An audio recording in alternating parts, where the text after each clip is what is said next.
Quero cumprimentar a todos na paz de nosso Senhor e Salvador Jesus Cristo. Amém?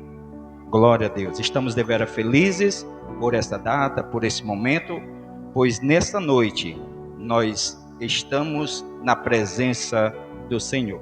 Também gostaria de parabenizar a todos os pais, que estão aqui conosco. Infelizmente eu não tenho mais meu pai. Ele partiu no ano de 85 e é uma data, que você que tem seu pai, você é bem-aventurado, porque você é feliz de poder tê-lo com você e celebrar, se alegrar por essa pessoa tão maravilhosa que está ao teu lado, te ajudando, te aconselhando, te abençoando, te guiando, fazendo com que você verdadeiramente seja este homem e esta mulher, aleluia, neste mundo. Amém? Então, que Deus abençoe a todos os pais nesta noite. Glória a Deus. Meus amados, eu gostaria que você abrisse a sua Bíblia ou atentasse para o texto que vai vir aqui no projetor, que nós estaremos fazendo uma leitura da palavra de Deus no livro do Evangelho segundo escreveu Marcos, capítulo 5. Como é um dia, um culto denominado culto da família e concernente Dia dos Pais, então gostaria de trazer uma palavra que não fugisse este tema. Marcos, capítulo 5, verso 21. A palavra, a Bíblia que eu tenho em minhas mãos, a tradução é um pouco diferente, mas é a mesma, o sentido é o mesmo, não traz prejuízo à compreensão. Capítulo 5 do Evangelho de Marcos, verso 21, diz assim: Tendo Jesus voltado de barco para outra margem, uma grande multidão se reuniu ao seu redor, enquanto ele estava à beira do mar. Então chegou ali um dos dirigentes da sinagoga, chamado Jairo. Vendo Jesus, prostrou-se aos seus pés e lhe implorou insistentemente: Minha filhinha está morrendo. Vem, por favor, e impõe as mãos sobre ela, para que seja curada e que viva.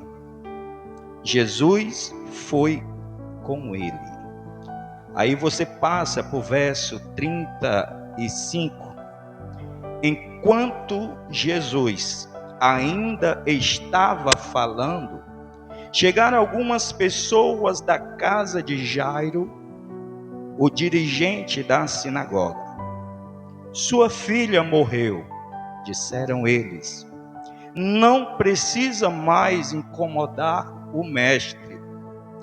Não fazendo caso do que eles disseram, Jesus disse ao dirigente da sinagoga: Não tenha medo, tão somente creia.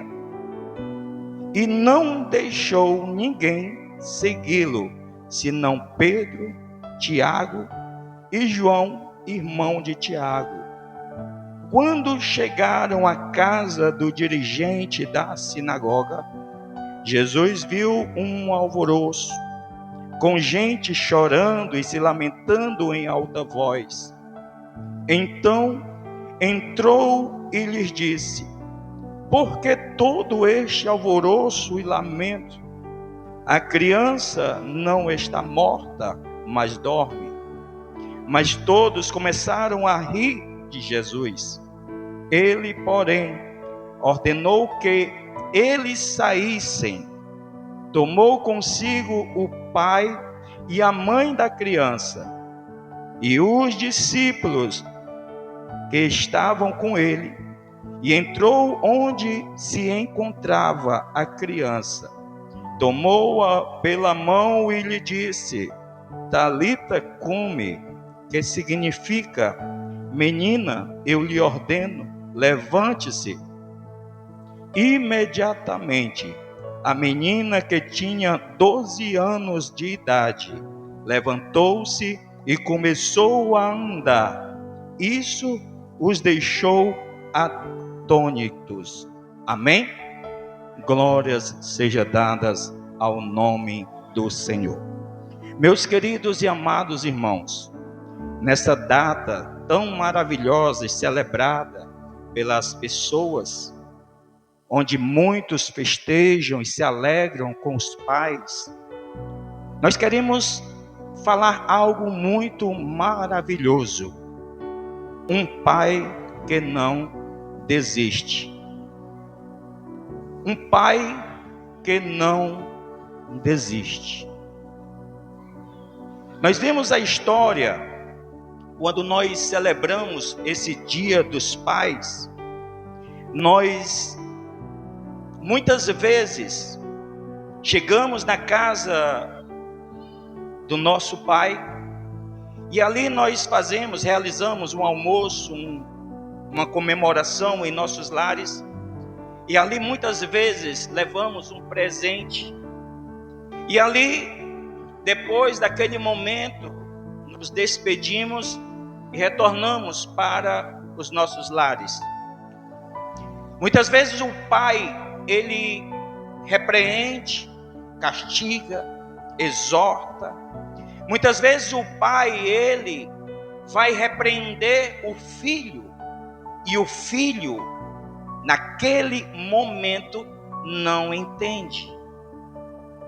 Eu me recordo que no início, quando a Aline ainda era pequena, ainda estava na adolescência, e ela fazia alguma coisa que ia contra os princípios que eu queria para minha família. Então ali eu castigava ela. E quando eu castigava, a princípio ela achava muito duro. Meu pai é muito rígido. O tempo passa. Durante muito tempo, talvez, no coraçãozinho dela, ela não entendia porque eu sempre repreendia e sempre procurava mostrar com precisão um caminho a ser seguido.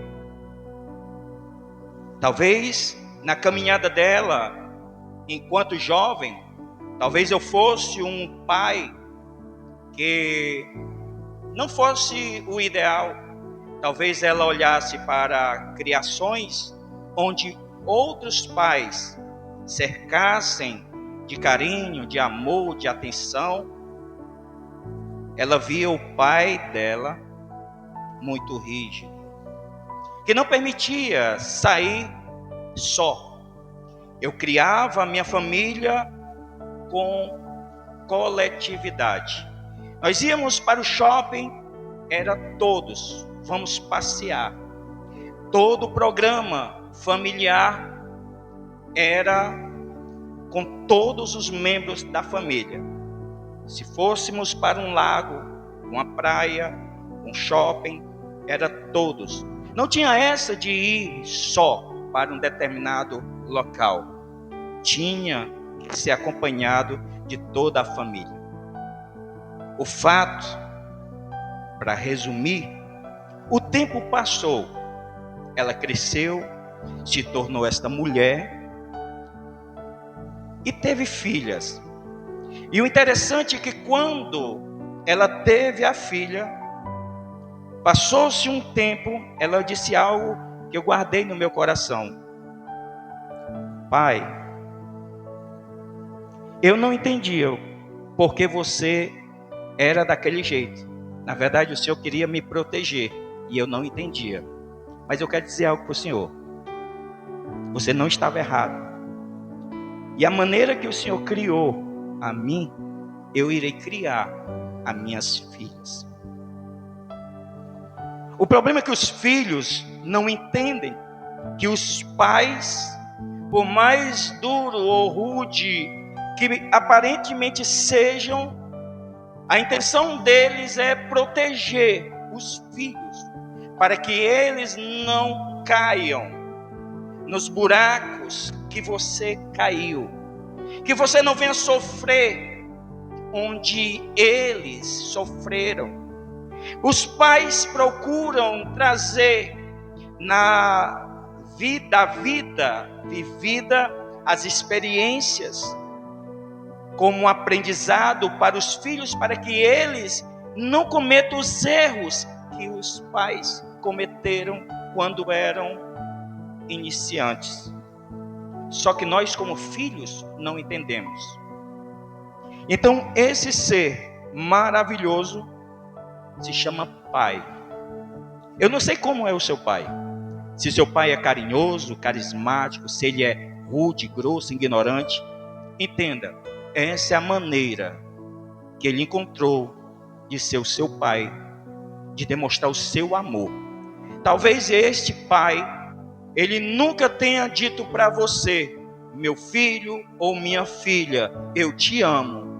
Talvez ele nunca tenha feito demonstração de afeto, de carinho, mas nem por isso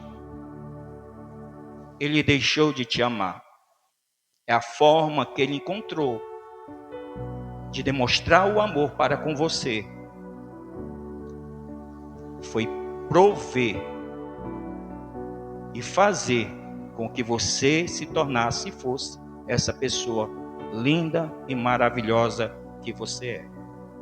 Amém? Glória a Deus. Então, para nós ilustrarmos a vida de um pai, nós vamos nos deparar com essa história, a história de Jairo. O interessante é que o nome de Jairo quer dizer Deus ilumina. O interessante é que Jairo era uma pessoa da sinagoga, de uma congregação do templo de Israel. Era uma pessoa que estava à frente, era uma pessoa que cultuava a Deus, era uma pessoa que administrava a liturgia, era uma pessoa que estava encarregado da sinagoga, era uma pessoa que tinha fé e temia ao Senhor. Mas o fato de nós temermos a Deus, amarmos a Deus, não traz ali uma isenção dos problemas que podem acarretar e podem chegar contra as nossas vidas. O interessante é que aquele homem que vivia na sinagoga, aquele homem, quando soube e percebeu que a sua filha estava muito enferma, ele não pensou duas vezes. Naquele momento ele saiu em desespero, ele saiu em busca da solução, da cura, para que a sua filha viesse gozar da saúde.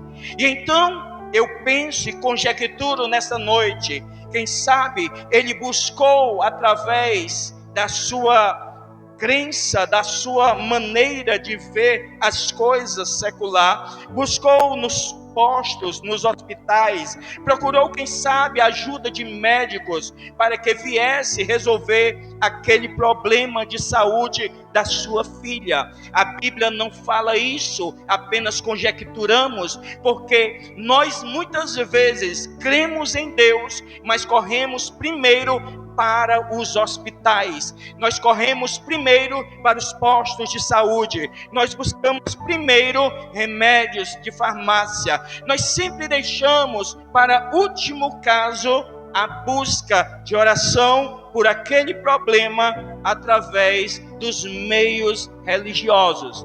Lázaro vai agora buscar ao Senhor, porque ele era um pai que se importava com a família. Aleluia. Ele poderia ter enviado pessoas. Vai até aquele homem que é tido como mestre, Jesus de Nazaré. Vai até ele e diga a ele que eu sou Jairo e que minha filha está enferma. Traga ele até a mim para que ele venha e ore por minha filha.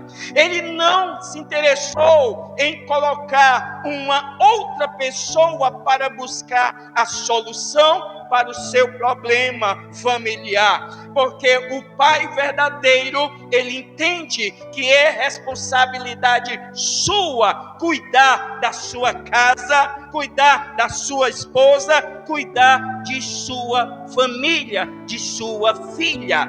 Então o pai que verdadeiramente se importa, ele vai em busca da solução para o problema. Ele não delega pessoas para correr atrás buscando solução. Um pai presente não é apenas aquele que coloca comida na mesa. Não, o pai, aleluia, é aquele que coloca o coração dentro de casa. Aleluia. O verdadeiro pai é aquele que olha a necessidade do seu lar. E ele olha a deficiência, a necessidade, o problema, a circunstância, tudo aquilo que está envolto da sua responsabilidade. E por quê? Porque os filhos são heranças do Senhor. O filho que você viu nascer, crescer, ele não é teu. Filho que veio ao mundo, ele é do Senhor. É herança do Senhor. E Deus te amou tanto que concedeu a você o privilégio de cuidar deste ser tão pequeno que está vindo ao mundo, à existência. E Deus confiou a você para cuidar, para vestir, para alimentar, para proteger, para suprir todas as necessidades. Porque o pai que se importa com a família, ele não se preocupa em colocar apenas alimento. Ele coloca o amor dele dentro do lar. Ele ama a esposa.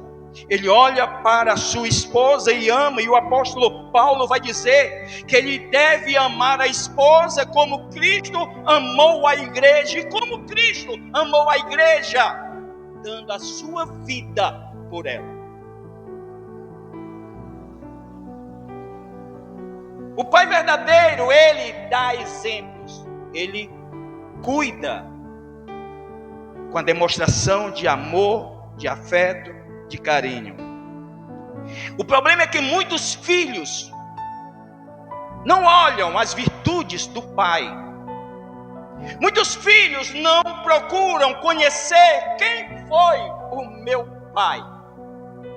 Hoje nós vemos os filhos, muitos filhos, dando crises, simplesmente porque não conseguem acompanhar. O meu coleguinha tem o celular, o iPhone de última geração, e eu ainda estou aqui num Galaxy. E o pai trabalha dia e noite, muitas vezes, para satisfazer, para cuidar do filho.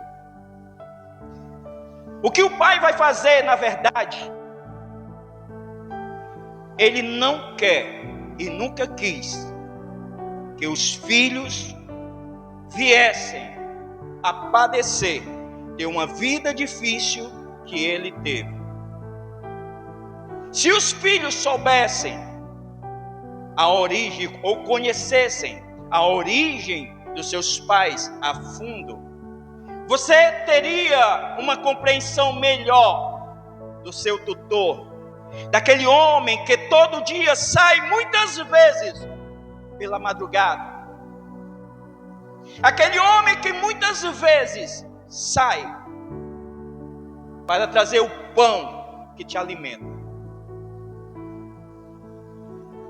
Eu não consigo esquecer, e eu guardo isso no meu coração porque serviu de exemplo para mim. O que eu sofri na minha infância e adolescência, as minhas filhas não sofreram, não conheceram, não passaram. Mas eu vou compartilhar com alguns que não conhecem. Eu venho de uma família classe média alta, da cidade de Sobral, de muita influência. Quando meus avós morrem, meus pais recebem a herança, colocam um comércio e começam a prosperar. Mas sobre maus conselhos, vendem tudo que tem aqui no Ceará e viajam para o estado do Maranhão com a proposta de riqueza. Olha, lá no Maranhão, muitas pessoas enricaram, se tornaram poderosas em São Luís do Maranhão. Se tu chegar lá com o capital que tu tem, tu vai enricar. Quando nós chegamos em São Luís, colocamos um mercadinho. Nesse mercado, com pouco tempo, já estávamos ganhando muito dinheiro. Mas um indivíduo subiu pelo telhado e todo o dinheiro, mercadorias e tudo que tinha de valor foi levado, transportado. Meu pai veio a trabalhar agora como uma pessoa responsável do almoxarifado. Nesse almoxarifado ele conhecia todas as peças. Quando o problema surgia, ele já dizia qual a peça que deveria ser trocada. E então ele arranjou um emprego no almoxarifado numa empresa de ônibus em São Luís do Maranhão. O interessante é que enquanto ele trabalhava, dava o horário do almoço. Enquanto os funcionários estavam se alimentando, as quentinhas que a empresa cedia, ele pegava aquela quentinha, colocava em uma bolsa, entrava num coletivo, seguia em destino para os nossos lares, para o nosso lar. E lá ele pegava dois coletivos até chegar em casa. Chegando em casa, ele dava a quentinha para que os filhos viessem se alimentar. Ele bebia um copo com água, depois pegava o coletivo novamente e retornava para o trabalho.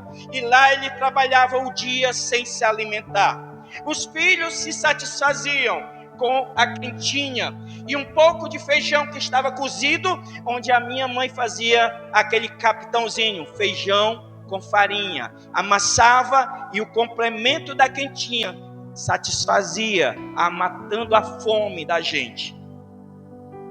Esse era o meu pai. Ele sofria para que nós não viéssemos a sofrer. Ele colocava o seu coração na casa. Ele amava os filhos.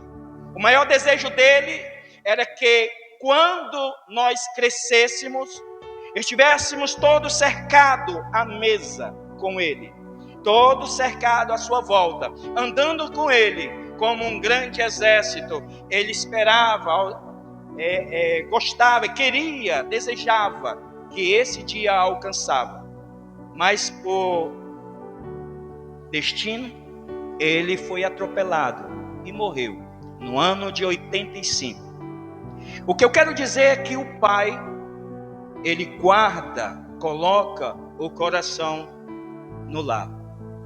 Então, nós vemos que um pai que verdadeiramente ama a família, se importa com a família, ele vai se colocar na atenção de fazer com que a família não sofra nada. Quando nós vemos a história de Jairo, ele não delegou ninguém, mas ele foi na busca de resolver o problema. Ele não esperava por ninguém. Eu mesmo irei, porque ele queria que fosse resolvido. A maior herança que um pai pode deixar não é uma conta bancária, mas uma fé que seus filhos possam enxergar em sua vida. A maior riqueza que nós deixamos para os filhos não é o celular, não é uma conta bancária gorda, recheada de dinheiro. É a fé, porque a fé jamais levarão. Quando você deixa a fé, o seu filho, a fé vai moldar o seu filho. O seu filho vai começar a te honrar, porque é um dos primeiros mandamentos com promessa. Honra teu pai e a tua mãe, para que tu tenha vida, para que se prolongue os teus dias sobre a terra. E então, quando nós deixamos verdadeiramente a fé plantada como uma semente no coração de nossos filhos, nós podemos partir sossegados, tranquilos, sabendo que você vai deixar uma mulher e um homem de caráter, de moral neste mundo. Amém?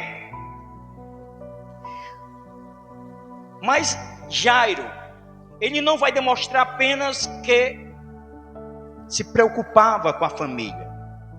A segunda atitude que eu vejo de Jairo é que quando ele percebe que a sua filha está enferma, está muito mal, e ele vê, eu tenho que fazer algo, porque senão ela morrerá. Quando ela chega diante de Jesus, ele vai fazer algo. E o que ele vai fazer? Um pai que se humilha diante de Deus. Um pai que se humilha diante de Deus.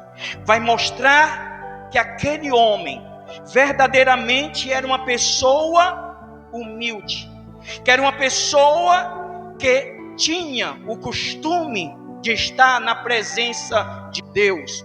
Era uma pessoa que entendia que as coisas de Deus não é do jeito que muitos pensam. Ó Senhor, ou tu me dá, ou eu saio da igreja. Ó Senhor, ou tu faz, ou eu não te sirvo. Ó Senhor, se tu não fizer, eu não vou mais cultuar ao Senhor. Eu estou ali esperando, me dê.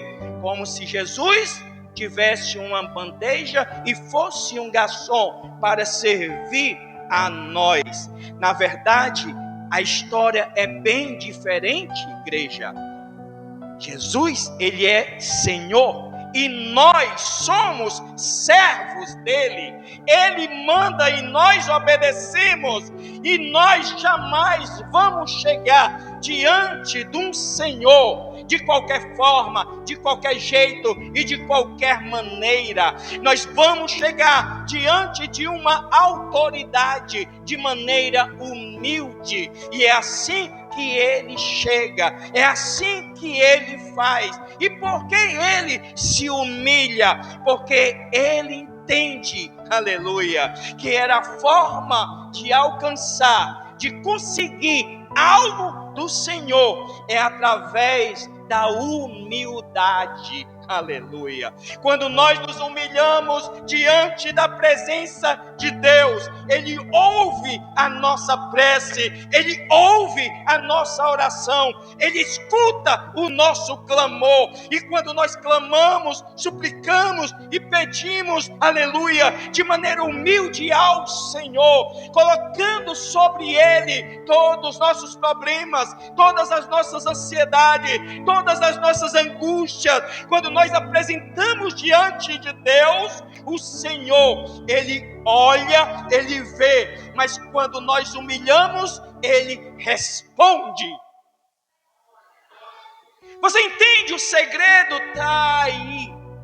Se humilhar diante da potente mão do Senhor. Se você se humilhar, amados, se eu me humilhar diante da potente mão do Senhor, o Senhor derramará a sua graça sobre as nossas vidas. O favor de Deus, o amor de Deus, a bondade de Deus, a misericórdia de Deus tudo será, aleluia, colocado sobre as nossas vidas, mediante a nossa necessidade. Não é à toa que o salmista vai dizer: o Senhor é meu pastor e de nada terei falta, aleluia. Você entende isso? O segredo está em se humilhar. Mas essas coisas só se aprende quem está na presença de Deus. Essas coisas só se aprende quem está constantemente na presença de Deus, na casa de Deus. Jairo, ele estava sempre na sinagoga. Ele conhecia e sabia como Deus age. Ele sabia que Deus é Pai, aleluia, e que jamais iria dar ali uma cobra a quem tivesse pedindo pão, mas pelo contrário, ele daria ali bênção sem medida àqueles que o pedem com amor. O apóstolo Paulo vai chamar Deus de Pai, mas de uma maneira tão carinhosa: Abba, Pai. Essa palavra, você traduzindo ela, quer dizer Paizinho querido. Entenda que Deus é Pai, mas não é qualquer Pai, é um Pai querido. Sabe aquele Pai que faz tudo pelo Filho, aquele Pai que ama, aquele Pai que olha e não consegue ver a necessidade do Filho e ficar ali com as mãos paradas. Um Paizinho querido, que vai olhar para a necessidade, para o problema, para a circunstância, e vai responder, e vai ali agir. Você vê Ana, que passou anos e anos e anos sofrendo a afronta, a perseguição da sua rival. Então um dia ela decide: eu vou fazer diferente. Ano após ano ela chegava no templo, oferecia a Deus ali as ofertas, mas ela decidiu agora fazer diferente. Entenda, amados, o Deus que habita nos céus. Então ela decide agora fazer diferente. Ela agora vai dobrar os seus joelhos. Ela agora não vai ali ofertar a Deus simplesmente uma oferta ali, algo visível diante do olhar humano. Agora ela vai se esvaziar, ela vai se humilhar na presença de Deus. Agora ela dobra os seus joelhos e começa a falar com Deus. O sacerdote olha, o sacerdote observa, mas não ouve. O sacerdote não escuta, mas Deus estava ouvindo, Deus estava escutando cada palavra da boca de Ana. Deus estava vendo o seu clamor, a sua aflição, a necessidade. Deus estava ali naquele momento olhando para ela. E quanto mais ela se derramava na presença de Deus, mais Deus ali olhava para ela com misericórdia. E Deus realizou na vida de Ana aquilo que a medicina não podia realizar. Deus faz aquilo que nós não alcançamos com as coisas seculares. Deus realiza o milagre, algo extraordinário na presença dele. Aleluia. Deus cessa ali a afronta da sua rival. Deus ali cala a rival, porque agora Ana vai dar à luz a um filho por nome Samuel. E como gratidão, agora ela vai trazer uma oferta para Deus, mas não é qualquer oferta. Ela vai entregar agora o seu filho Samuel para habitar para ficar na casa do Senhor. O seu filho se tornou um líder, se tornou ali um juiz, um profeta, um sacerdote, uma pessoa verdadeiramente de referência na nação de Israel. E tudo isso aconteceu porque Deus quer sempre o melhor. Quando nós nos esvaziamos, nós nos humilhamos na presença do Senhor, milagres acontecem. Aleluia. Glórias sejam dadas ao Senhor. Jairo vai nos ensinar que não existe grandeza em um pai que não sabe se ajoelhar. Não existe grandeza em um pai que não sabe se ajoelhar. E ele vai mostrar através da sua atitude. Porque quando nós vemos Jairo, ele era chefe, era líder da congregação. Era uma pessoa de influência, era uma pessoa de posição, de status. Era uma pessoa grande, trocando em pequenos aqui para que você entenda. Jairo não era qualquer pessoa, não era aquele que sentava no último banco de uma igreja, não. Jairo era responsável pelo templo, pela sinagoga. E quando ele chega diante de Jesus, ele não vai levar em consideração a sua posição social, o seu status. Ele não vai levar em consideração nada disso, porque nada disso importa.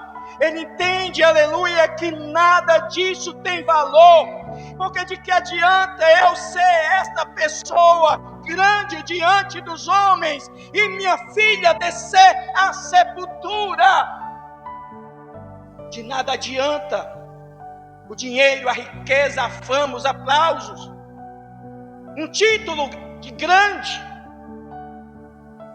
e ver a família se destruindo, se acabando. Ele não olhou para a posição social, ele não olhou para quem ele era. Ele quis saber apenas ali quem é Jesus, é ele. E então ele chega diante do Senhor e se ajoelha diante do Senhor. Ele se humilha diante de Deus. É melhor se humilhar na presença de Deus e ter os problemas resolvidos, do que viver de pé com problemas que tiram a tua paz.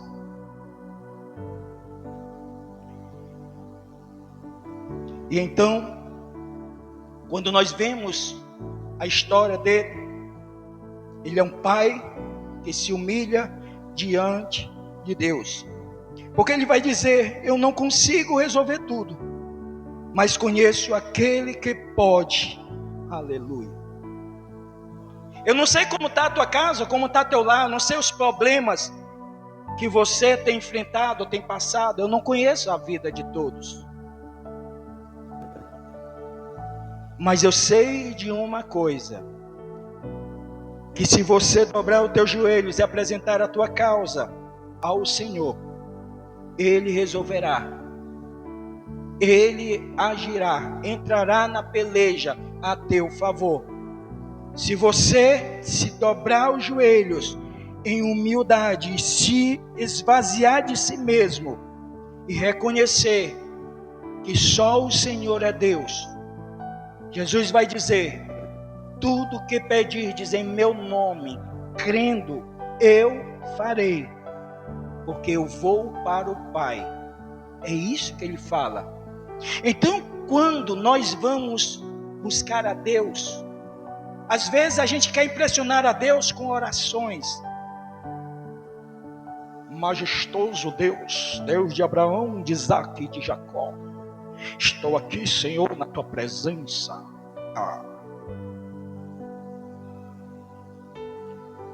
A palavra de Deus diz: quando tu orares, entra no teu quarto, fecha a tua porta. E teu pai, que escuta as tuas palavras, é assim? E teu pai, que vê as tuas orações, ele te recompensará. Deus não se deixa levar por orações bonitas. Deus não se deixa levar por orações lindas, com palavras escolhidas, com um português polido. Deus se deixa levar por um coração quebrantado. Entra no teu quarto e teu pai, que vê em segredo, ele vê o que está dentro do coração. E ali você está falando e Deus está vendo se as tuas palavras são sinceras, são verdadeiras, são autênticas, se realmente é aquilo.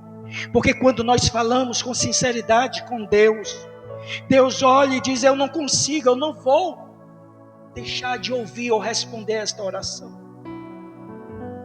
Porque a oração sincera move o dedo de Deus. Sabe o que a palavra de Deus nos diz e ensina? Que a oração do justo pode muito em seus efeitos. E por quê? Porque a oração do justo é sincera. Não é porque ele é mais ou melhor do que alguém aqui, não. Não é porque ele seja o tal, não. O justo é aquele que usa de sinceridade para com Deus. Então não adianta nós querermos demonstrar algo para Deus. Senhor, eu sou chefe da sinagoga. Não, Jairo não quis saber disso. Simplesmente se prostrou diante do Senhor. E diante do Senhor, ele clamou, pediu socorro. Aleluia. Amém? Amém ou não amém? Ele não se envergonha de orar. Ele ora sempre pelos seus filhos.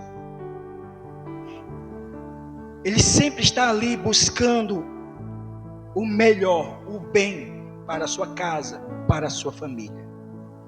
A terceira coisa que eu vejo na vida de Jairo, e aqui eu vou concluir.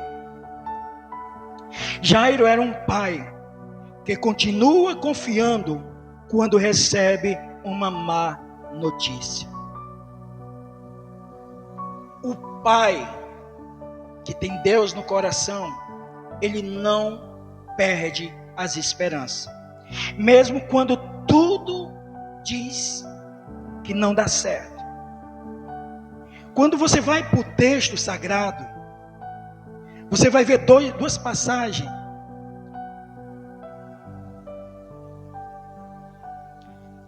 Você vai ver, ele chega para Jesus e diz: minha filha está muito enferma, está muito mal. Então Jesus se levanta e diz: eu irei contigo. O interessante é que Jesus sempre anda conosco. Então, quando Jesus começa a andar com ele, e aqui nós aprendemos algo: andar com Jesus não impede de nós ouvirmos pessoas que não andam com Jesus, que não têm fé e vão procurar calar. Bartimeu foi impedido, ou tentaram impedir de Bartimeu clamar a Jesus. No caso de Jairo, Jairo começa agora a andar com Jesus, e de repente as pessoas chegam até ele e vai dizer: olha, a tua filha já morreu. No versículo 35, tua filha já morreu.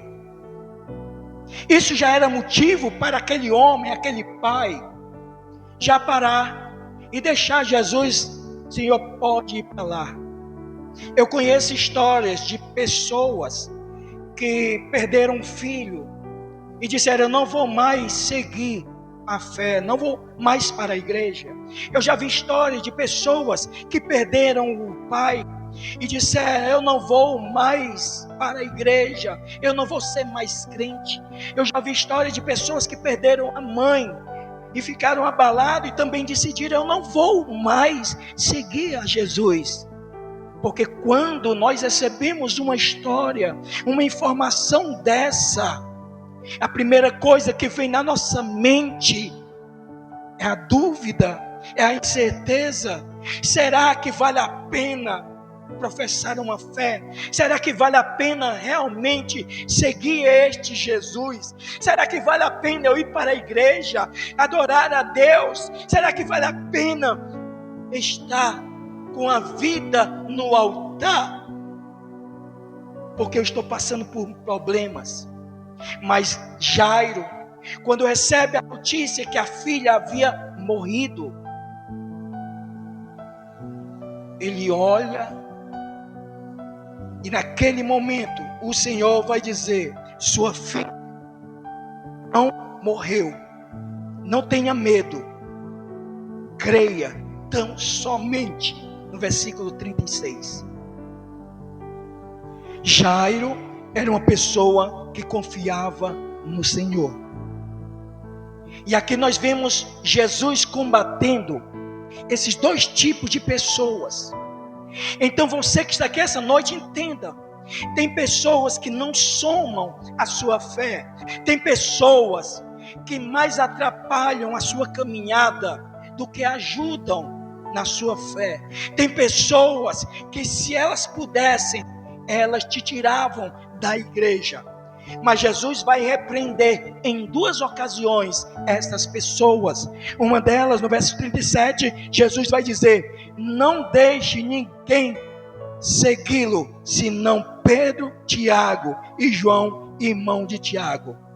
Naquele momento, ele não queria que ninguém mais seguisse, a não ser aquelas pessoas, os discípulos, os apóstolos, pessoas que verdadeiramente professavam a mesma fé. As pessoas que professam a mesma fé são aquelas que vão sempre estar ao teu lado, intercedendo, te ajudando com orações. Aleluia. Ele não desistiu, ele continuou. Crê tão somente, continuou. Quando ele chega em casa, ele recebe uma outra pancada. Quando ele chega em casa, novamente, as pessoas vêm ao encontro: tua filha já morreu. E ele vai dizer: a menina não morreu, ela apenas dorme. Naquele momento, as pessoas começaram a rir. As pessoas começaram a zombar. Você sabe o que é isso? São pessoas que não têm Jesus na vida. São pessoas que não têm a fé que você tem.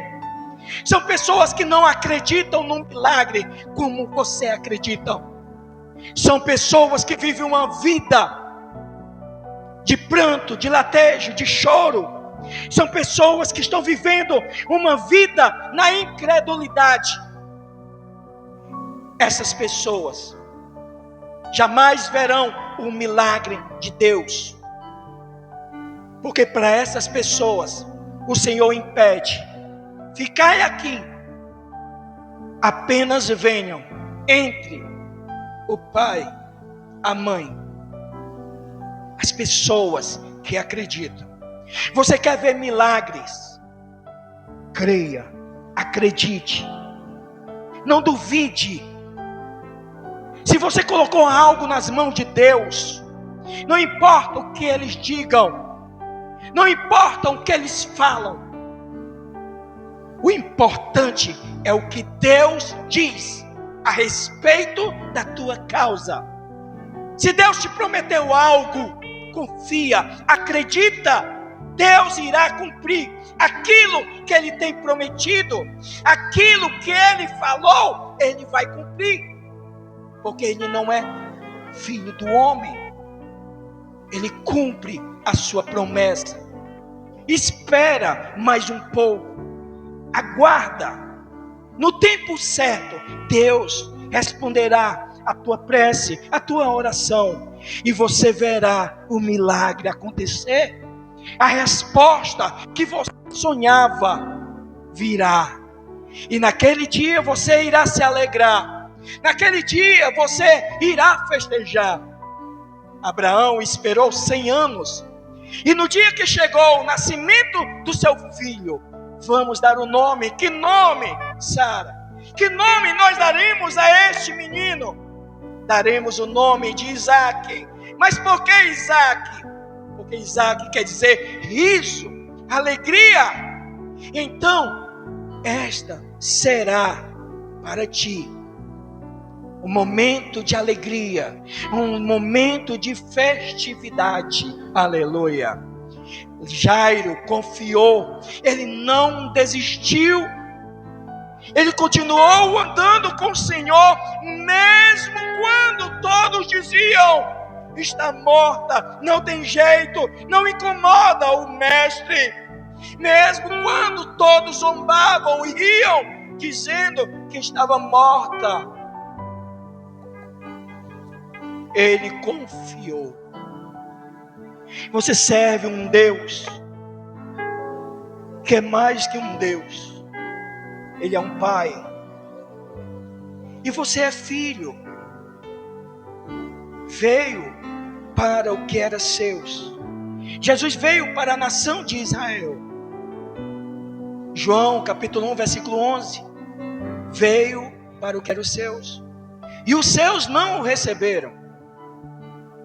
Mas todos quanto o receberam, Deus deu-lhes o direito de serem feitos filhos de Deus, os quais não nasceram da vontade do homem, da carne ou do sangue, mas cada um nesta noite nasceu, se tornou filho pelo amor de Deus.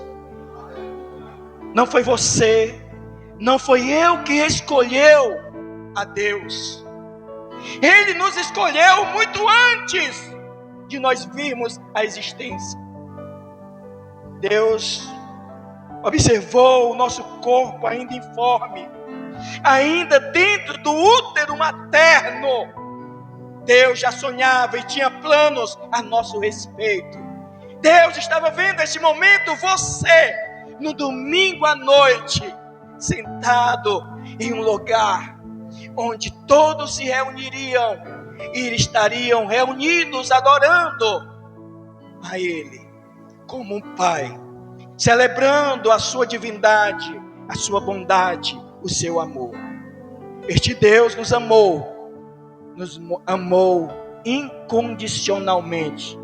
Ele não olhou para a tua fraqueza, para os teus pecados. Ele não olhou para as tuas negligências, tuas falhas. Ele não olhou para quem você era.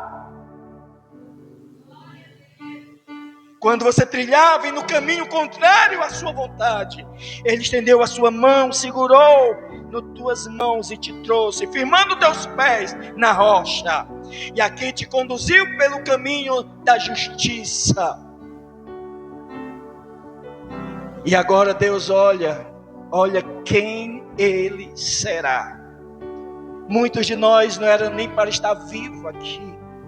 Muitos de nós já era para ter descido à sepultura. Mas Ele, como Pai, nos amou, cuidando de nós. Então, este Deus é muito maravilhoso. E como Jairo, que é filho, pede ao Pai: olha a minha causa, minha filha. Então o Senhor, como um Deus Pai, vai lá e cura, traz a filha, proporcionando a saúde perfeita, voltando a alegria onde havia tristeza, tirando o luto onde, aleluia, agora haverá, aleluia, paz e alegria. Amém, amados?